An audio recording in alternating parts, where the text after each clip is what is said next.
The most uncomfortable place to be in the entire world is your own mind when you carry complex trauma.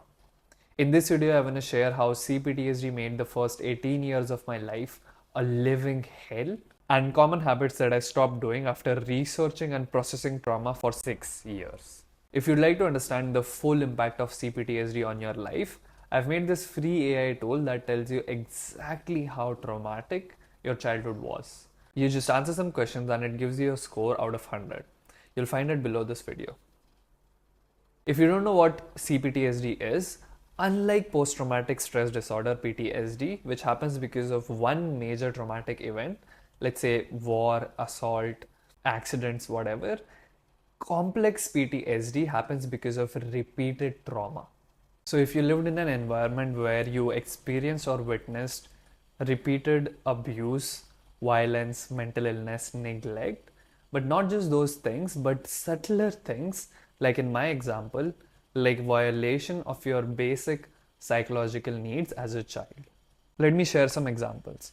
So, if you ever felt like you had to be a certain way or you had to act in a certain way, like disciplined or polite, to be loved by your parents or caregivers, or if you were ever stopped from playing, or if you were ever told to not feel a certain set of emotions, like don't cry or don't be angry, don't yell. And finally, if you ever felt abandoned or alone, not just physically, but also internally or psychologically, emotionally. These seemingly insignificant things accumulate throughout your childhood and cause CPTSD. So, if PTSD is like a fractured bone, CPTSD is like 1,000 cuts, or in some unfortunate cases, it's like 1,000 broken bones. Which brings me to how it affected my life. The first 18 years of my life, I was completely emotionally dead. I mean, I did have emotional reactions to circumstances, but I didn't know what emotions felt like. I just lived up in my head, and it felt like I had a rock instead of my body below my head. That is how numb I was. I also experienced heavy dissociation, which is the freeze response of your nervous system. So, in the slightest of stress, slightest of confrontation or trouble, I would just check out mentally. I still struggle with it till date, but it's just I am much more better at handling it, which caused this dense mental fog during stressful times, but it was also ever present in the background, just in lower magnitude. Like this hum of AC, I don't know whether you can hear it in the background. And because of all this, authentic expression was impossible for me. There were really two main problems. A, I did not know what my true self was. And B, even in the instances where I knew what my truth was, I was too petrified to voice it because it felt vulnerable. And desperate to solve all of this, I started working on myself. I implemented everything that I could find online or in self help books. I became more disciplined. I started taking cold showers. I started eating healthy. I started exercising. I even started approaching strangers to build my confidence. But for some unknown reason, these issues that I just talked about kept surfacing over and over again, no matter how hard I tried. Until eventually I was forced to focus on the cause of this issue, which was childhood trauma or CPTSD. I genuinely never even considered my childhood to be traumatic in any sense. But as I started working on my emotions and researching trauma CPTSD, so many things started to make sense. In fact, I took my own test and this is the result I got, which was so unexpected. Now, let me share the things I stopped doing that changed everything. The first thing that I cut out was endless distraction and consumption. So, someone who carries a lot of trauma often lives in survival mode all the time, which obviously doesn't feel the best.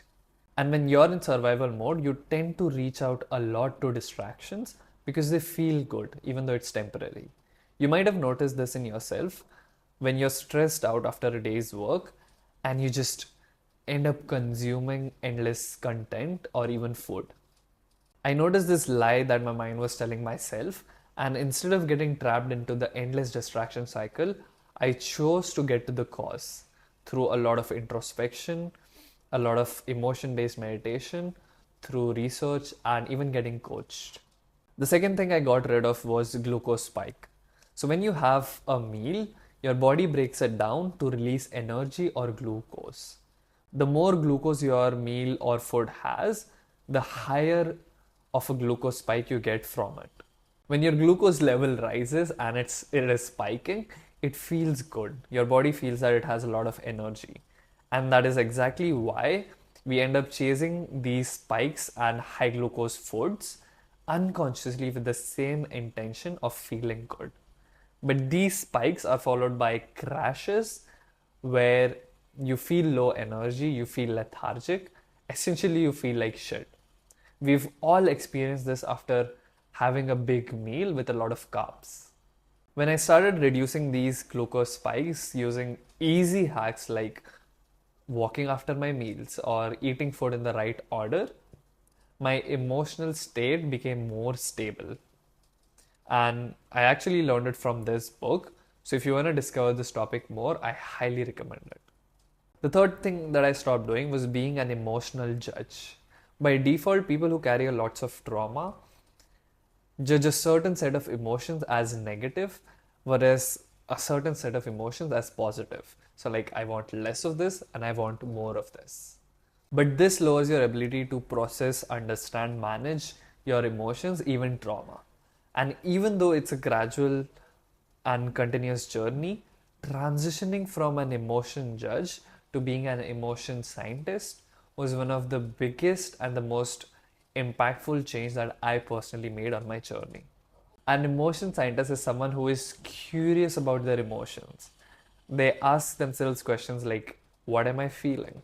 Where do I feel it in my body? How does it feel? Why am I feeling this? And this curiosity is irrespective of whether the emotion is pleasant or unpleasant. The fourth thing that I stopped doing was sleeping at random times.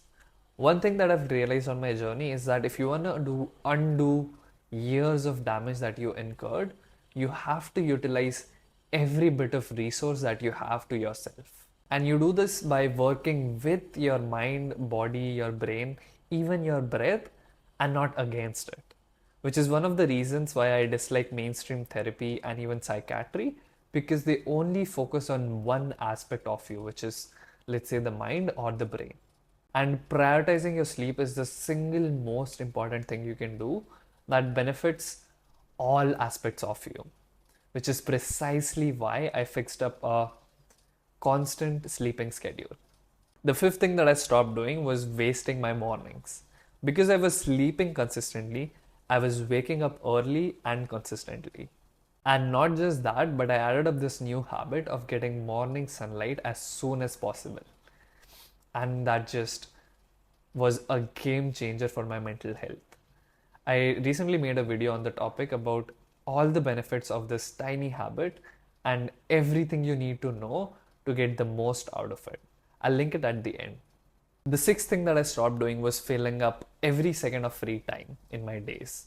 This is similar to number one, which was consumption, but it also includes healthy things like exercising, socializing, reading, whatever. Society today is suffering from lack of boredom. And I believe that boredom is essential for self understanding, self awareness, and healing. Think about it. Let's say you want to get to know someone better, maybe they're a potential partner. How do you do that? Do you do that by judging them, avoiding them, and not listening to them? Or do you do that by spending time with them, listening to them, being curious? Same is the case with you and yourself. And it's not just about my belief, but there's hard neuroscience to back this up. I personally have at least 30 minutes in my day where I just sit or lie down, stare at the ceiling, and do nothing. I just let my mind wander. And not just that, but I also utilize times like waiting in a line or maybe traveling to embrace boredom, stay with my thoughts and emotions instead of immediately pulling up my phone and distracting. And finally, the seventh thing that I stopped doing was criticizing myself. Self criticism is a cancer that you must address before it grows. It not just hinders your healing, but it makes your life a living hell. And I know this from a lot of research. and personal experience that self criticism affects 100% people with complex trauma. The way I overcame this, and it's still a work in progress, is by treating myself like my own child. So let's say my future imaginary child comes to me and they failed on a test and they tell this to me. Would my response, would I call them a fucking idiot? No, I would not. So how would I react instead? I would say something like, it's okay, it's only human to experience setbacks, to experience failures, to make mistakes. What can you do better the next time? And whenever I notice being critical of myself, this question helps me replace that criticism with compassion every single time. It's just beautiful. In fact, I was working with a client a while back ago, and we were trying to work on his self criticism and replace it with self compassion. And the ingenious idea he came up with was putting up his childhood picture as a wallpaper on his phone to elicit that feeling of compassion. And that is what I did as well. But hands down, the easiest and the most effective mental hack is getting morning sun. I talked about everything you need to know about that habit in this video. So if you'd like to master your mental health, you can click here.